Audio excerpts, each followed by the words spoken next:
ધાંગધ્રાના જીવા ગામે અકસ્માત નહીં પરંતુ હત્યા. ગણતરીના કલાકોમાં પોલીસે 2 આરોપીઓને દબોચ્યા. સુરેન્દ્રનગર જિલ્લાના ધાંગધ્રા તાલુકાના જીવા ગામે વહેલી સવારે બનેલો અકસ્માતનો બનાવ હવે હત્યામાં ફેરવાયો છે. પોલીસ ભરતીની તૈયારી કરી રહેલા યુવકનું મોત અકસ્માત નહીં પરંતુ પૂર્વ આયોજિત બદ્ધ હત્યા હોવાનું ખુલ્યું છે. મૃતક યુવાનનું નામ યુવરાજસિંહ સુખદેવસિંહ ઝાલા હતું. યુવરાજસિંહ વહેલી સવારે દોડવા માટે નીકળ્યો હતો. તે દરમિયાન અજાણ્યા વાહન ચાલકે તેને અડફેટે લીધો હતો, જેના કારણે ઘટના સ્થળે જ તેનું મોત થયું હતું. આ અંગે મૃતકના પિતાએ ધાંગધ્રા તાલુકા પોલીસ મથકે ફરિયાદ નોંધાવતા પોલીસે તાત્કાલિક અલગ અલગ ટીમો બનાવી તપાસ શરૂ કરી હતી.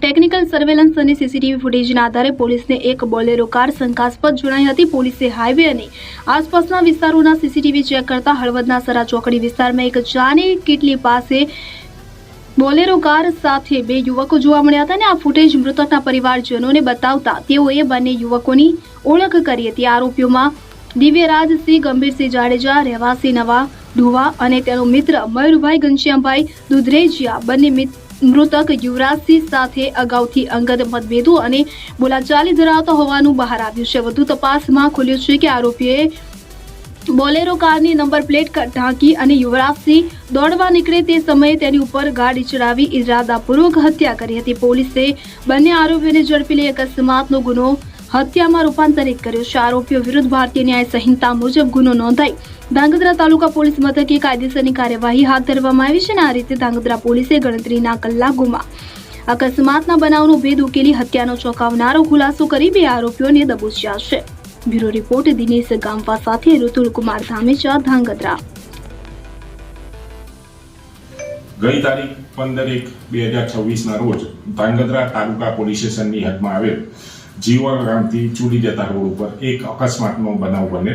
જે અકસ્માતની અંદર મરણ જનાર યુવરાજસિંહ સુખદેવસિંહ ઝાલા, ઉંમર વર્ષ 29, રહે જીવા ગામ, જેઓ પોલીસની પરીક્ષાની ભરતીની તૈયારી કરતા હોય અને વહેલી સવારે 5-5:30 વાગે પોતાના ઘરેથી નીકળી જીવા ગામથી ચૂડી ગામના રોડ ઉપર પોતે રનિંગ કરતા હતા. આ દરમિયાન એક અજાણી વાહન આવેલ અને રનિંગ કરનાર યુવરાજસિંહને ટક્કર મારીને પાડી દીધેલ અને યુવરાજસિંહનું બનાવની જગ્યાએ મૃત્યુ થયેલ. આ અનુસંધાને ધાંગધ્રા તાલુકા પોલીસ સ્ટેશનમાં અકસ્માત ફેટલનો ગુનો દાખલ થયેલ, જેની તપાસ દરમિયાન ધાંગધ્રા તાલુકા પોલીસના incharge Shri police inspector NH Chudasama સાહેબે જાતેથી તપાસ સંભાળેલ અને પોતે આની અંદર અકસ્માતનો અનડિટેક ગુનો હોય જાતેથી મહેનત કરતા પોતાના સ્ટાફના માણસો સાથે ચૂડી તથા જીવાગામ રોડ ઉપર જેટલા પણ સીસીટીવી ફૂટેજો આવેલા એની ચકાસણી હાથ ધરેલ. આ દરમિયાન સરા ચોકડી જે હળવદની હદમાં આવેલ છે, સરા ચોકડી પાસે એક ચાની કેટલી આવે જે આગળ સીસીટીવી ફૂટેજ મળી આવેલ, જેમાં એક અજાણ્યું નંબર વગરનું બોલેરો વાહન મળી આવેલ. જે બોલેરો વાહન ઉપર નંબર પ્લેટ લગાવેલ ન હતી, એની પર સ્ટીકર અને પેપરો મારેલ હતા. આ બોલેરોની તપાસ કરતા એની અંદરથી 2 ઈસમો ઉતરેલા અને બંને ઈસમો ચાની કેટલી પર ચા પીવા માટે ઉભા રહેલા.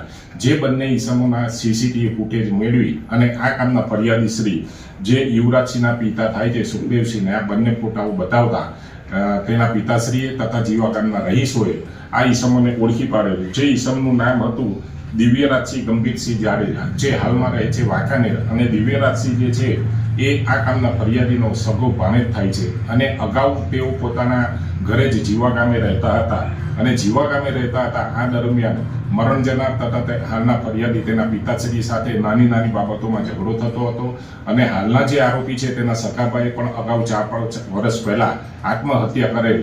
જે આત્મહત્યાનું કારણ પણ અત્યારના મરણ જનાર તથા તેના પિતાશ્રી ફરિયાદી છે તેઓ હોવાનું અને અનુમાન કરેલ અને છેલ્લા ઘણા સમયથી તો પોતે નક્કી કરેલ કે યુવરાજસિંહ તથા તેના પિતાશ્રીને આ બાબતે એની પાસે બદલો લઈશું.